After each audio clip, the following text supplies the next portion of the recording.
Shalom jemaat yang dikasihi Tuhan, senang sekali saya Pendeta Rubin Adi Abraham bisa menjumpai Anda lagi untuk menyampaikan firman. Hari ini saya akan berbicara tentang the power of love atau kuasa kasih, kekuatan kasih. Mari kita baca Yohanes 15 ayat 12 sampai 14 yang berbunyi demikian. Inilah perintahku, yaitu supaya kamu saling mengasihi seperti aku telah mengasihi kamu. Tidak ada kasih yang lebih besar daripada kasih seorang yang memberikan nyawanya untuk sahabat-sahabatnya. Kamu adalah sahabatku jikalau kamu berbuat apa yang kuperintahkan kepadamu.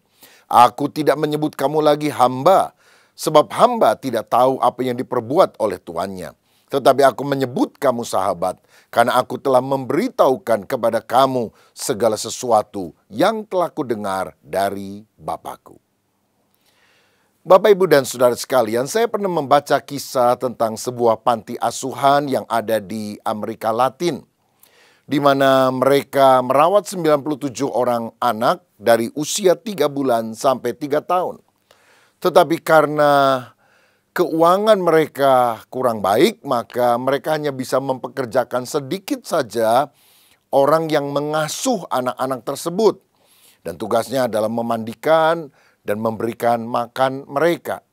Tetapi mereka kekurangan waktu dan tenaga untuk mengajak anak bicara, bermain, dan kemudian melakukan berbagai aktivitas yang tentu disukai oleh anak kecil. Mereka kurang waktu untuk bisa mencurahkan kasih kepada anak-anak itu. Ternyata dalam 1 tahun 27 orang anak meninggal dunia. Tahun berikutnya sekian anak juga meninggal dunia. Sampai akhirnya di panti asuhan itu hanya tersisa 21 orang yang masih hidup. Hal ini terjadi bukan karena mereka kurang makan, bukan karena kurang gizi, tapi kurangnya sentuhan kasih yang mereka alami di dalam kehidupan. Nah, di dalam 1 Korintus pasal 13 ayat 13 dikatakan, demikianlah tinggal 3 hal ini, yaitu iman, harap, dan kasih. Dan yang terbesar di antaranya adalah kasih. Orang yang merasa dicintai itu akan mengalami semangat di dalam kehidupannya. Tapi orang walaupun cukup makan, kelihatannya ada uang, tapi kalau dia tidak merasa disayangi, dia merasa hidupnya hampa, tak berharga. Itu sebabnya kadang kita dengar ada artis Korea Selatan masih muda, kaya raya, mati bunuh diri. Karena ternyata kasih itu sangat powerful. Nah, betapa kita semuanya membutuhkan kasih di dalam kehidupan. Biasanya pada bulan Februari orang merayakan Hari Kasih Sayang, Valentine Day, ya, tanggal 14 Februari. Tetapi saya mau katakan, kasih sayang seharusnya tidak boleh hanya dilakukan hanya setahun sekali tentunya. Tapi setiap hari kita harus hidup di dalam kasih. Karena inti ajaran Alkitab itu bicara soal kasih. Yesus kan pernah ditanya, hukum yang terutama dari seluruh hukum Taurat itu apa? Dan Tuhan bilang, kasihlah Tuhan Allahmu dengan segenap hatimu dan kasihlah sesamamu manusia seperti engkau mengasihi dirimu sendiri. Jadi inti daripada seluruh Alkitab adalah mengasihi Tuhan, mengasihi sesama. Yang kalau diperas lagi dan tinggal muncul satu kata, kata itu adalah love, kasih. Dan siapa teladan kita yang utama untuk kita bisa hidup di dalam kasih? Tentu Yesus. Dia mengasihi umatnya, dia rela mati, saudara-saudara, untuk menebus dosa kita. Bahkan dia mengasihi musuh-musuhnya. Di kayu salib dia berkata, Bapa, ampunilah mereka karena mereka tidak tahu apa yang mereka perbuat. Oh, betapa besar kasih Yesus dan kita perlu belajar hidup di dalam kasih seperti itu. Karena itu hari ini dalam bahasan the power of love, kuasa kasih, kita perlu mempelajari bagaimana caranya kita bisa mengasihi seperti Tuhan Yesus. Ada 3 hal yang kita perlu perhatikan. Yang pertama, karena mengasihi, Yesus menjalin relasi. Saudara-saudara, ketika Yesus ada di dunia, dia memilih 12 orang murid untuk menjadi sahabatnya. Supaya mereka bisa saling mengasihi satu dengan yang lain.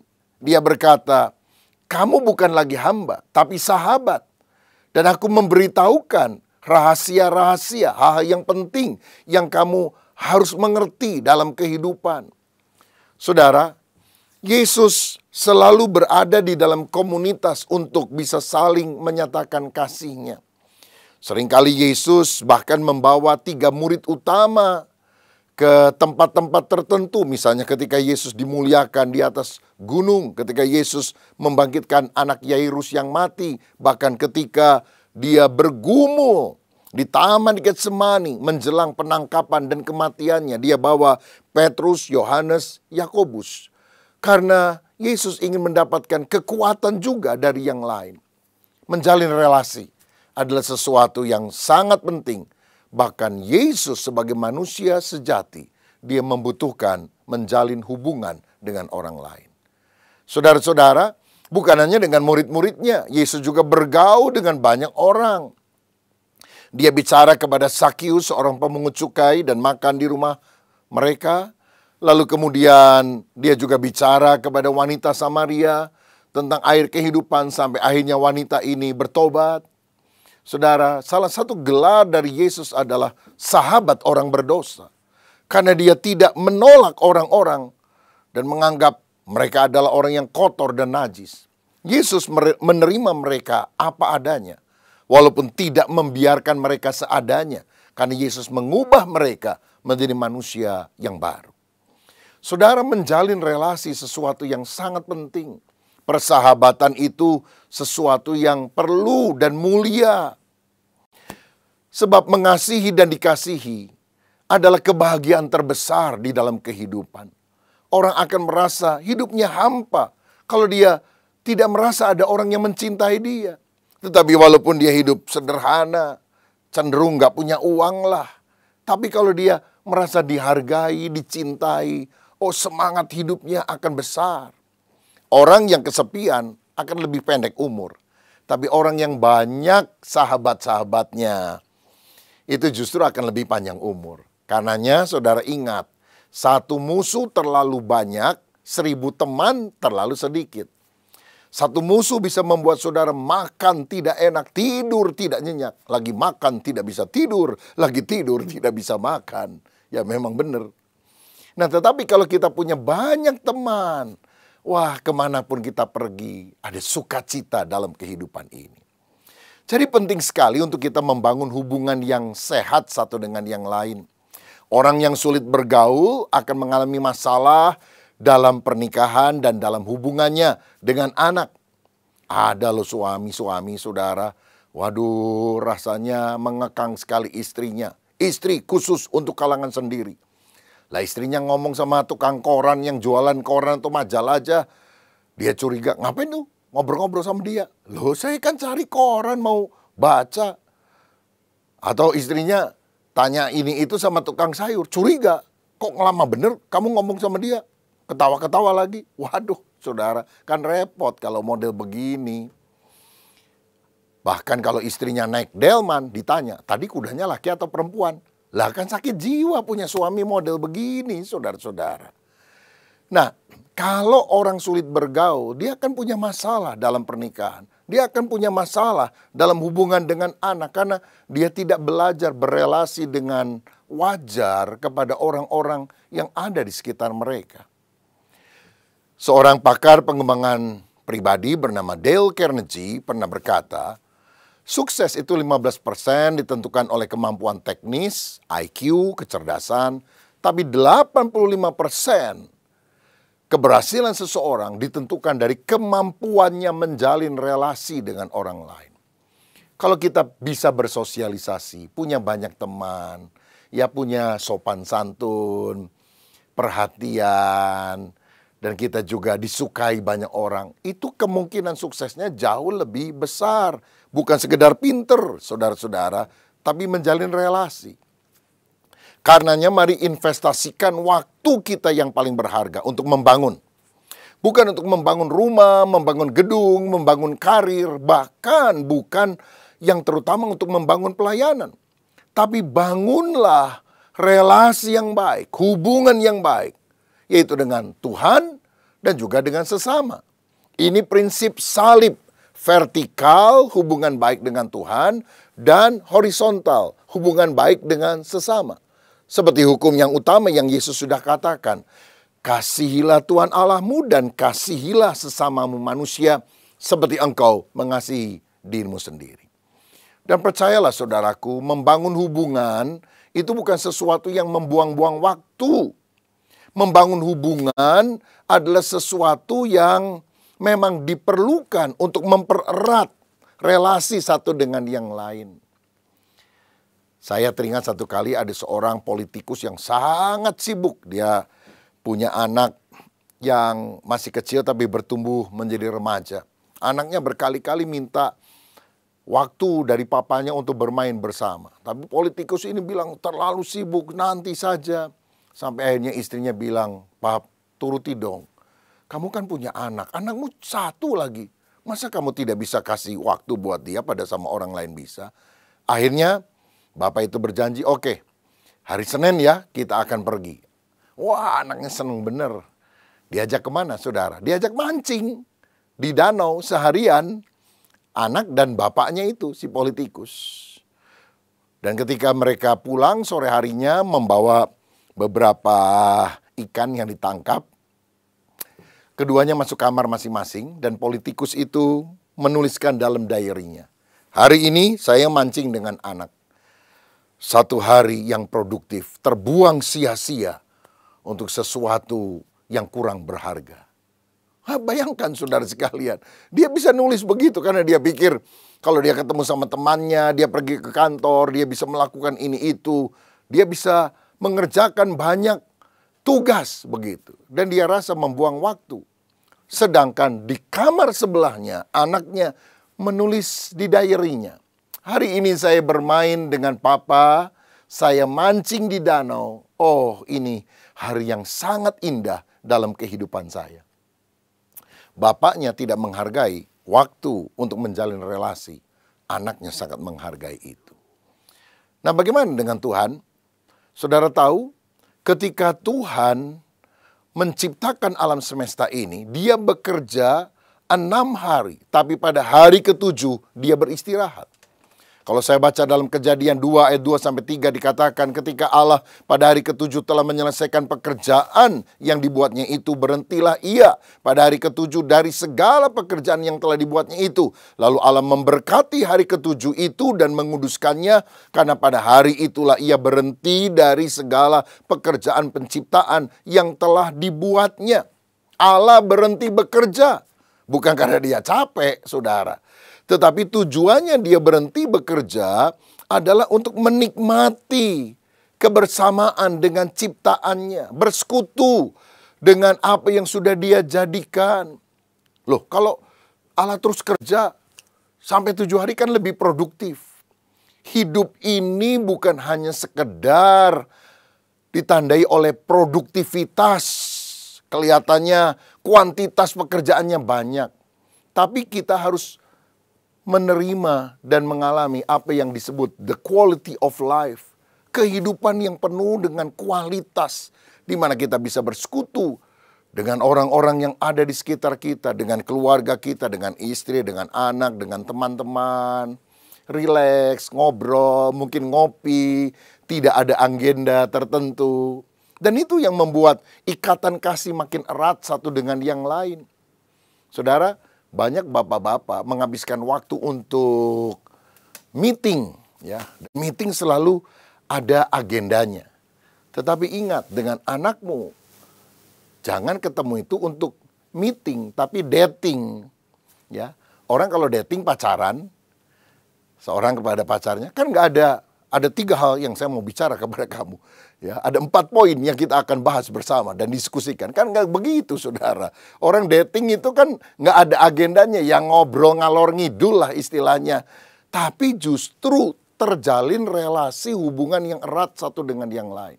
Dan ini adalah sesuatu yang kita bangun karena kasih. The power of love akan terjadi kalau kita membangun relasi. Ingatlah ini, kita harus selalu mengasihi orang dan menggunakan barang. Jangan kita mengasihi barang lalu menggunakan orang sehingga kita menjadi manusia yang manipulatif. Yesus mengasihi dan dia menjalin hubungan dengan orang lain. Kiranya kita juga bisa demikian. Yang kedua, Yesus mengasihi dan wujudnya apa? Dia menyatakan kasih dalam tindakan. Kasih itu bukan cuma perasaan, bukan hanya feeling. Love is a verb. Kasih itu kata kerja, saudara. Harus dinyatakan di dalam tindakan. Nah, tindakan apa yang kita harus lakukan ketika kita menyatakan kasih? Pertama, Yesus berbicara. Yesus mengungkapkan isi hatinya. Dia membuka diri. Dia bilang, kamu bukan hamba. Kamu adalah sahabatku. Aku mau ceritakan hal-hal yang berharga bagimu. Saudara-saudara, dia mengungkapkan perasaannya dalam kata-kata kasih. Sehingga murid-murid sadar. Bukan hanya berasumsi menebak-nebak. Yesus kok diem aja ya? Apa dia marah? Apa dia suka sama saya? Apa dia tidak suka? Dia bilang, kamu sahabat saya. Dan kita berkata, I am a friend of God. Aku temannya Tuhan. Wah, ini memberikan sukacita dan kekuatan di dalam diri orang yang mendengarnya tentunya. Jadi berbicara adalah cara kita untuk mengungkapkan kasih. Dalam keluarga ini sesuatu yang sangat penting. Saudara-saudara, keluarga yang harmonis harus dibangun dengan seringnya berkomunikasi satu dengan yang lain. Masalah muncul karena kadang-kadang kita tidak sadar kebutuhan komunikasi ini. Nah, ada survei menunjukkan kebutuhan komunikasi seorang istri adalah 60 menit setiap hari. Tetapi suaminya merasa cukuplah berkomunikasi dengan istri 15 menit saja setiap minggu. Nah, di sini masalah muncul, saudara. Karena sebetulnya kebutuhan komunikasi seorang wanita tentu lebih banyak daripada pria. Sebab sejak lahir, bayi perempuan itu menurut riset gerakan mulutnya lebih banyak dari bayi laki-laki. Nah, ada satu riset di Praha, di Ceko, bahwa seorang pendeta, kalau dia tidak sedang berkhotbah, rata-rata mengucapkan 3.420 kata setiap hari. Seorang prajurit di asrama mengucapkan 7.420 kata. Seorang pelajar mengucapkan 8.760 kata. Tapi saudara tahu seorang istri mengucapkan berapa kata setiap hari? 15.300 kata. Dan rekor dipegang oleh ibu mertua 19.800 kata. Rupanya makin tua makin cerewet. Dan istri sama ibu mertua kan sama-sama perempuan, saudara. Nah, karena itulah terutama pria harus berupaya mengusahakan komunikasi, khususnya dalam hubungan pasangan suami dan istri. Herannya orang kalau lagi pacaran ngobrol aja terus berjam-jam. Sampai calon mertua itu karena nggak pulang-pulang nih calon menantu. Tapi heran kalau udah menikah diem-dieman, saudara. Nah, kita juga harus belajar menjaga lidah kita untuk menghindarkan diri dari ucapan yang menyakitkan, tetapi sungguh-sungguh memiliki perkataan yang baik dan membangun. Lalu yang kedua, kita juga harus menyatakan kasih itu di dalam kerelaan untuk berkorban. Jadi tindakan kita adalah berbicara, tindakan kita adalah rela berkorban. Seperti Yesus yang mati di atas kayu salib bagi kita sekalian.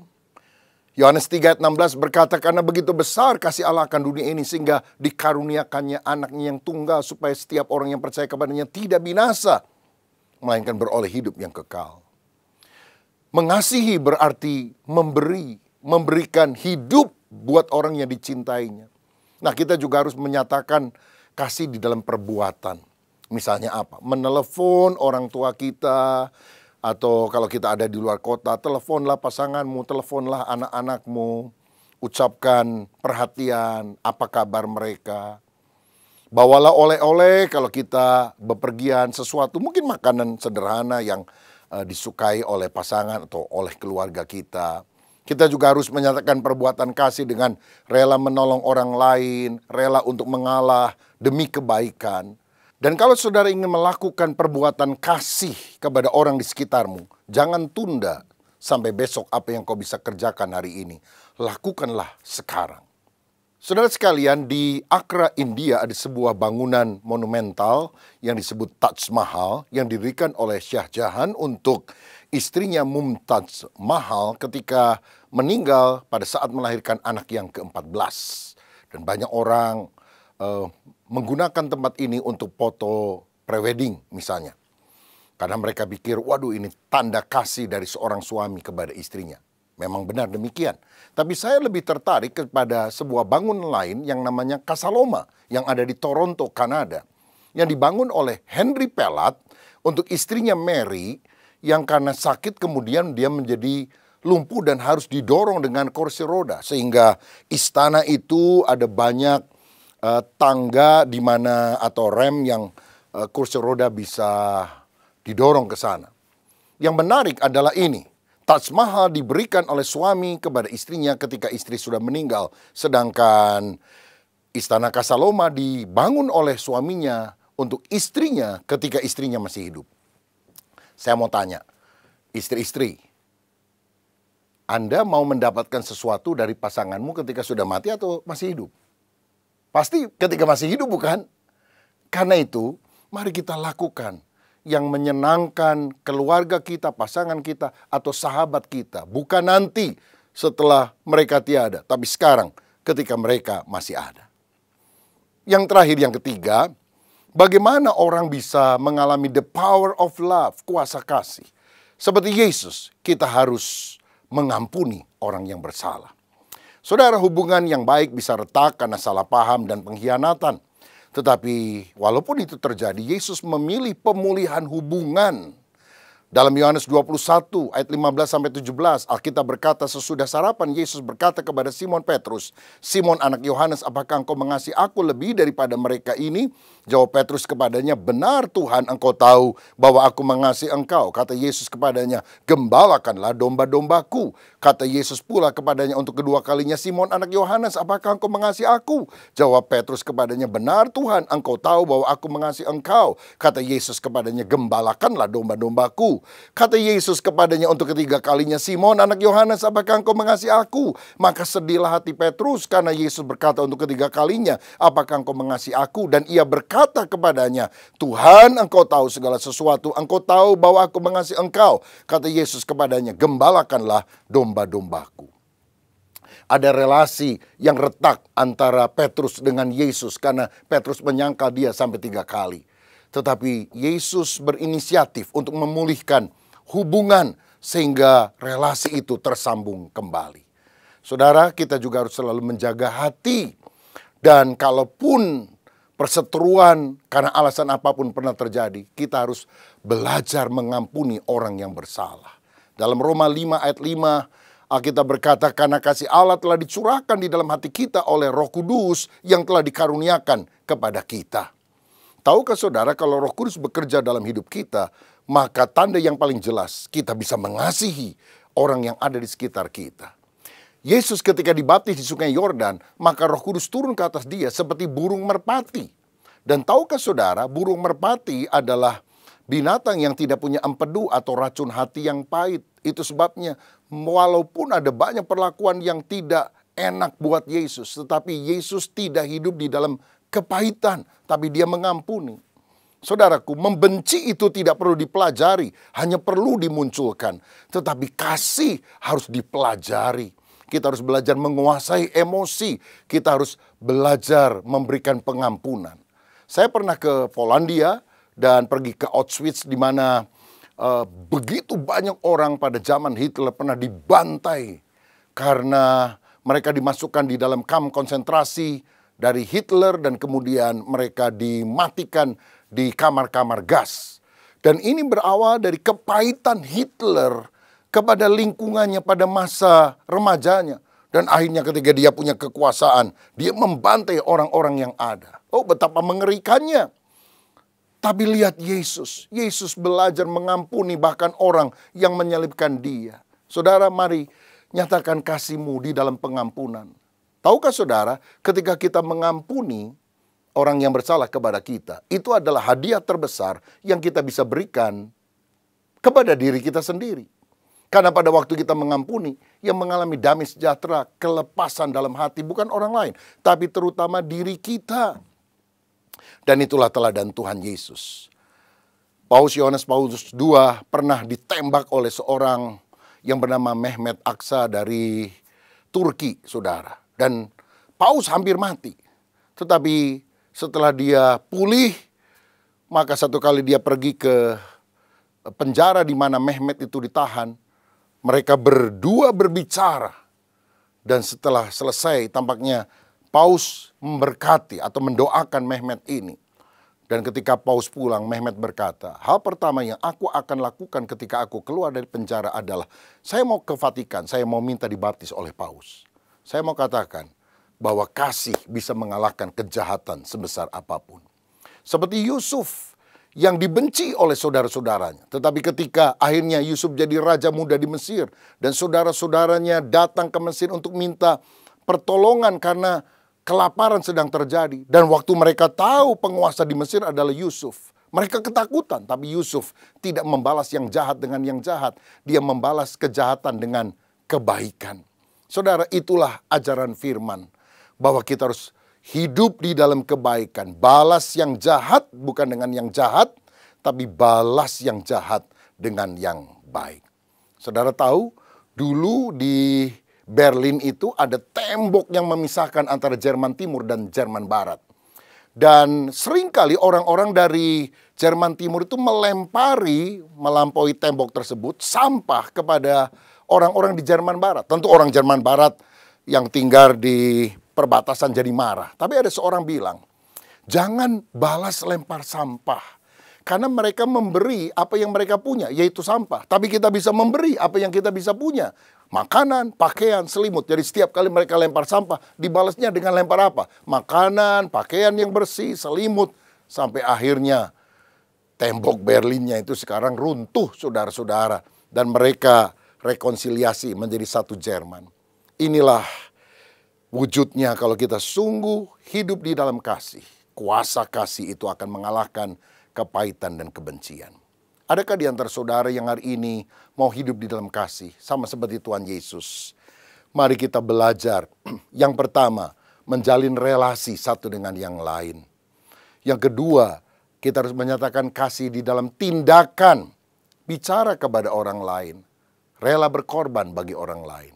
Dan yang ketiga, kita harus mengampuni, membalas kejahatan dengan kebaikan. Dan saya percaya kalau 3 hal ini kita lakukan, kasih Kristus itu bisa kita salurkan kepada orang lain.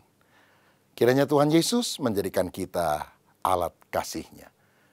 Saudara yang mau hatimu dilanda oleh kasih Allah, dicabut itu segala kepahitan, kejengkelan, dendam, dan kau belajar mengasihi, mengampuni, mari taruh tanganmu di dada, izinkan saya berdoa. Bapa Surgawi, terima kasih untuk kebenaran firman-Mu hari ini. Biarlah kami hidup di dalam kasih-Mu. Karena ada kuasa, power di dalam kasih. Dan kalau kami mengasihi, sebetulnya kami meneladani Tuhan sendiri. God is love. Allah itu kasih. Dan biarlah kami menjadi anak Allah yang mempunyai sifat seperti Engkau. Bukan membenci, bukan iri, bukan dendam. Tapi hidup di dalam kasih. Berkat-Mu atas kami. Dalam nama Tuhan Yesus Kristus. Haleluya. Amin. Tuhan Yesus memberkati. Amin.